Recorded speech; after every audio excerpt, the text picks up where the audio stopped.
Get in here, get in here, get in here, y'all. I'm gonna give you an update on my life. Let me give you an update on my life, all right? I'm gonna be very candid and very open with you all, because y'all been asking me. Y'all been saying, MJ, what's going on in your life? You got a man? Where you living these days? Where your nephew sons? How are they doing? Even about my videos, like why you all haven't seen my videos as much lately. So let me tell you this right now, okay? My life has changed dramatically. Almost 2 years since I left the States, even more within the time since I got to South Africa. I've been in South Africa for just about a year now, and it's changed so much. Let's start with my new home. I made a decision that for me, I spent so much time in my life, you know, always making sure I lived in the biggest and best homes and everything like that.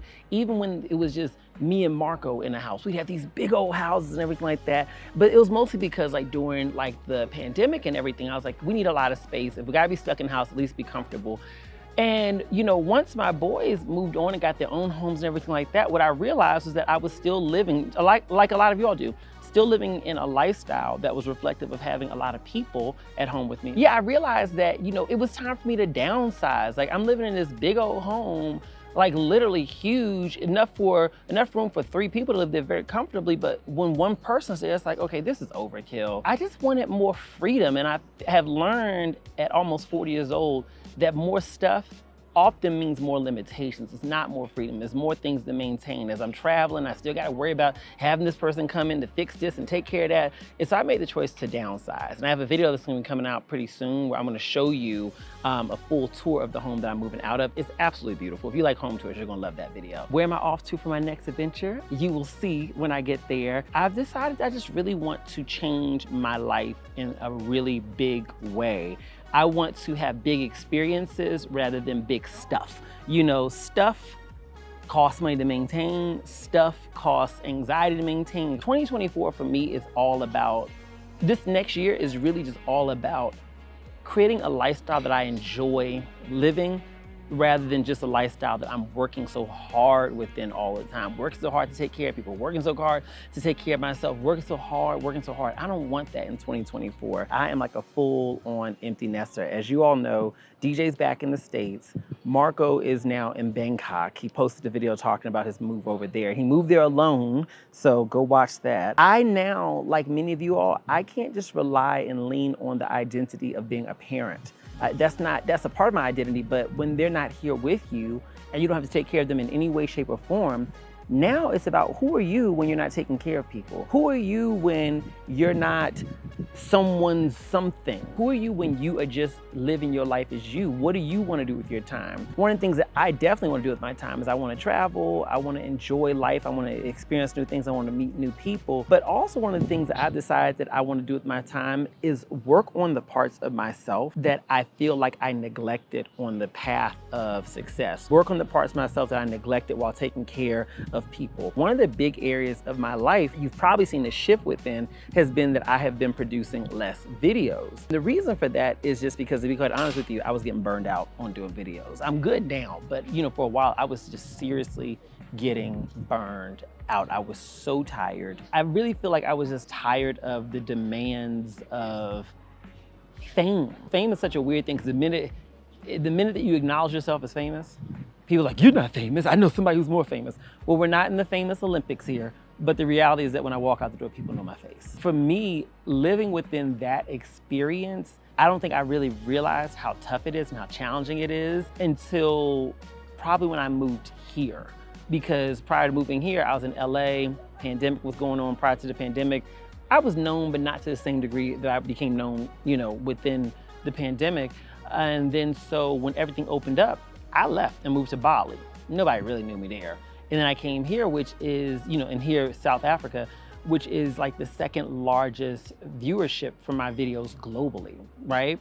And so that was something that I didn't anticipate at all. I didn't realize what that mean in reality of trying to live a normal life when there's nothing normal about going into shopping malls and restaurants and wherever else, and people wanting to take your picture constantly and everything like that. And I'm grateful for the experience of being me. But I will tell you that for me, it has been a very difficult thing to adjust to, of trying to adjust to moving into this next chapter of my life where my work is not the focal point, while at the same time dealing with the fact that no matter what I do in my life, I'm reminded of my work. So then for me, I think I started to experience some burnout, because it's like the more I film and the more popular my work is, the more limiting my personal life is. And I'm like, I'd rather just not film sometimes. I started associating filming with lack of privacy. I started associating filming with people trying to use me, because that's what comes with it too. In your dating, in your friendships and all that kind of stuff, you deal with people who see you based on what you have or what you do for a living. And I'm sure a lot of y'all can relate to this. People see you based on what you have and what you do for a living. And so the way they deal with you is based on that. It's not based on treating you as a human being who has feelings, who has emotions, and so on and so forth. And so for me, I really started to burn out around filming, because I did not associate filming with anything positive. I associated it with a loss of privacy and everything like that, with people trampling over my boundaries. And so for me, over this last year, one of the things I had to accept was that my abundance, so to speak, is not the problem. That's not the problem. The problem is the lack of boundaries that I had in my life. The fact that, when people would come to me and ask me for stuff, I would always say yes. And so I was burned out on being a people pleaser. The fact that when I'm out to dinner, with friends, and people are coming up asking me to take pictures with them, I would say yes, rather than saying, I'm happy to do that once me and my friends are done with dinner. So if you're still around, catch us when we're walking out, right? Just setting some really appropriate boundaries so that those parts of my life don't have to overtake my actual life. And so for me, I have really been working on myself around setting boundaries, saying no, even in business, saying, yeah, I'm not doing that. I'm not doing that. If working with you means that I got to sacrifice, that I got to now work 10, 20 more hours a week, right? Because I'm already working. I got to do this much more just to satisfy this. I don't want to do that. If working with you means that you benefit more from me than I benefit from you, I don't want to do that. If working with you means that I'm your come up and I don't get an equal come up out of this, I'm not doing it, and being unapologetic about that. And for me, one of the things that's been so helpful to me as a big time people pleaser is learning to be okay with disappointing people. This has really helped my burnout a lot, because I felt that what I really realized is that me feeling burned out was not the result of all the challenges that I dealt with in my life. It was the result of how I was reacting to them. And one of the things that I would do was consistently do things I didn't want to do, say yes when I wanted to say no, and just really allow people to trample over my boundaries, because I was afraid of disappointing them by telling them, no, I don't want to do that. No, I don't like this. No, no, no, no, no. And so for me, the way that I've been working through my burnout has been allowing myself to be comfortable with just saying no, and really not giving a if it hurts anyone's feelings. If someone's feelings are hurt by your no, then they're not in your corner in the first place. If someone tries to push you past your no, then this person does not care about your well-being. Accepting that and moving on, and that's been so tremendously helpful for me. So I'm certain that there may be people around nowadays who would say, oh wow, he had an attitude. Why? Because I said no, right? So there are people around who may say that now, but I would rather people walk around saying how, I was difficult, or how I was such a I'd rather that than people saying, he's such a nice guy, so agreeable. Oh my God, so polite. I don't want to be polite. I don't want to be the nice guy. I want people to say he was fair. I want people to say he was kind, but I don't want any of those other titles that's associated with being a doormat. And so being nice and being liked means I gotta deal with that. I ain't here for it. So that's been a big life change for me. So now that I've found more balance in my life around saying no, around how to deal with things, around that kind of stuff, I found that my burnout has really decreased a lot. And now I have more motivation, like, okay, let's film some more. Let's do this, let's do that, let's do the other. Because now I'm no longer afraid of being taken advantage of, or people trying to hurt me or anything like that. So that's been a big life update. Real quickly on the relationship front, I never talk about relationships. And I want to be honest with y'all, I be lying to y'all sometimes. I do be lying to y'all, because I will tell y'all that I'm single. I pretty much always say that. And it's so crazy, because me saying I'm single sometimes gives me criticism, because like, how's he gonna give us relationship advice if he's only single? Then I think to myself, I'm like, how do people fully believe that I'm single all the time? Like, I mean, let's be real about it, okay? I'm gonna toot my own horn. I'm an attractive, successful, very visible, dare I say, famous man. You think I've been sitting single all these years just doing videos for y'all? Y'all think I've been sitting in a room putting on makeup every day just to come on here and say, get in here, get in here, get in here, slapping a camera, and ain't nobody slapping? Okay, yeah, all right. I will say this, during this period of time, I have been in a relationship. I'm not giving any dates. I'm not giving anything like that, but it did end. And I'm doing great. He's doing fantastic. Life is doing good. And that's all I'm gonna say about that, okay? That's the update on the relationship front. When I get in a new one, I'm not telling y'all. So if you see photos of me walking in the street with some dude with his hand on my booty, just say he was helping me stand up straight or something like that. You know, I got back issues. Just playing with you. My new book, oh my gosh, my new book. I'm gonna put it on the screen right here. Okay, that's my new book.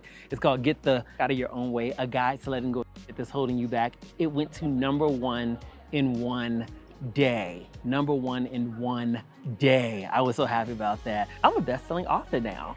So I really love that. I'm very happy. For me, promoting the book has been tough, I will say, because I agreed to do the book like almost 2 years ago when I was very much so in an overworking, people-pleasing phase of my life. And so now that I've got to do all the work of promoting it, on top of the fact that I'm exhausted, on top of the fact that, you know, my grandmother, who was really like a second mom to me in terms of just closeness, is really ill. And yeah, she's just really ill right now. It's really tough doing that, you know, getting on calls and people are like, so can we do this? Can we do this? Can we do this? Can we do this? And it's like, I'm a human being, you know, and as much as people may say, oh, I'm so sorry for you, the next sentence is, but can you do this? You know, it's like, no shade, but like, it's business. You know, the more successful you are, the more that your efforts make other people's money, generally speaking, the less people really curve their expectations for you when you have real human stuff happening in your life. You could literally be about to get open heart surgery and they're gonna ask, well, when is your recovery in so that we can go ahead and get that next thing taped. You see? And so for me, hence the reason why I have very strong boundaries in my life, because I know people make money based on me. So it is what it is, you gotta have strong boundaries. So doing the book has been so amazing, and actually putting it out has been amazing. I'm so happy to be seeing it just do so well so quickly, because it's something that I prayed for. Even though I've had challenges in my life, even though I've had great opportunities in my life, during the challenging moments, we can't forget when the manifestations of our prayers are happening. Because sometimes we're in the challenging moments and we're so focused on the challenge and we're not seeing that things are happening around you. You pray for that, you pray for that, you ask for that, you work for that. And so you're just so focused on what's not working or what you're not happy about. But it's like, but what about all this is happening? And when I reminded myself of that, I was like, wow, that gave me a lot more motivation to be like, promote this book. Do what you gotta do for this book, because you prayed for this, you worked for this. I remember when I was 18 years old working my behind off to get my first literary deal, which ultimately flopped. I didn't even get to publish the book, right? And so here I am 20 years later, oh my goodness, right? Oh, my other update. So the boys, Marco and DJ, so they're doing good. Marco is in Bangkok, he's loving it. I think he likes Bangkok a lot and he'll tell you more about it, but I think he likes it a lot just because of how modern it is and just being able to be around so many like-minded people in business. He was in Bali previous to that, which is wonderful, but you know, Bali is a great place, but I feel like you have a lot of successful people there who go there to wind down. If you're in like this really hustle business kind of mindset, people may not always be in that same mindset around you. It doesn't mean they're not capable of that kind of stuff, but that just may not be the space that they're in when they're in Bali. He's there, he loves it. DJ is in the US, doing absolutely fantastic. We all still work together, so I talk to both of them almost daily. I used to be the parent who was so strict and so afraid of letting go. And now that I've let them go and they are living their lives, I feel like now that I've finally let go and just accepted them as adults, our relationships have improved dramatically. Yeah, I think me and Marco probably went through the biggest challenges. Some of y'all saw some of those challenges.